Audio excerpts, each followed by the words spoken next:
current events by video. His Excellency Benigno Simeon C. Aquino III, President of the Republic of the Philippines.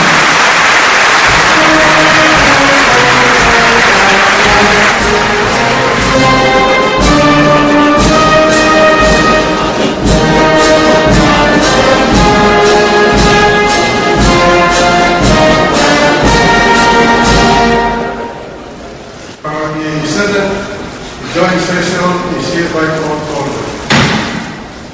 On the part of the House of Representatives, the joint session is called to order. His Excellency Benigno Simeon C. Aquino, President of the Republic of the Philippines.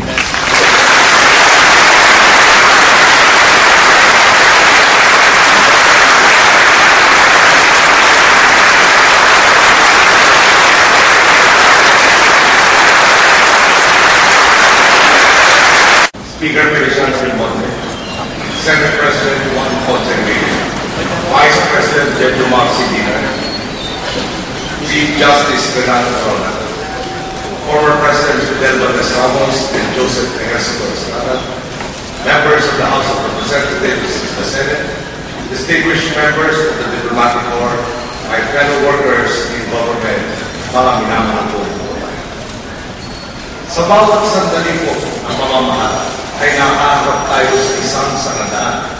Sa isang banda po ay ang pagpili para sa ikabubuti ng taong bayan, ang pagtanaw sa interes na nakakarami at magkapit sa prinsipyo, at ang pagiging tapat sa sinubukan natin tungkulin bilang lingkod bayan. Ito po ang tuwid na kanya. Sa kabilang banda ay ang pag-unang sa pansariling interes, ang pagpapaalipin sa politikal na konsiderasyon at pagsasakripiso ng kapakanan ng taong bayan. Ito po ang baluktot na daan. Matagal pong naritaw ang pamahalaan sa daang baluktot. Araw-araw po, lalong lumiminaw sa akin ang lawak ng problema ng ating laman. Damang-dama po ang bigat ng aking responsibilidad. Sa unang 3 linggo ng aming panuntunan, marami po kaming natatasan. Nais ko pong ipahayag sa inyo ang ilan lamang sa mga naman ng ating suliranin at ang ginagawa namin hakbang para lukisin ang mga ito. Sulit lamang po ito. Hindi pa ito ang lahat ng problema ng kaharapin natin.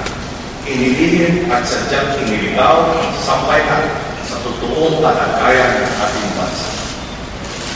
Sa unang 6 ng baluktot, mas malaki ang ginastos ng gobyerno kaysa sa pumasok palita. Lalo lumaki ang deficit natin na umakyat na sa 196.7 billion pesos. Sa target na koleksyon, kinapos tayo ng 23.8 billion pesos. Ang kinatayang mga gastos, nalagpasan natin ng 45.1 billion pesos. Ang budget po sa 2010 ay 1.54 trillion pesos. Nasa 100 bilyong piso o 6.5% na lang na kabuuan ang malaya natin magagamit para sa nalalabing 6 na buwan ng taon nito. Halos 1% na lang po ang kabuuang budget ng katitira para sa bawat buwan. Saan naman ito dinala ang pera?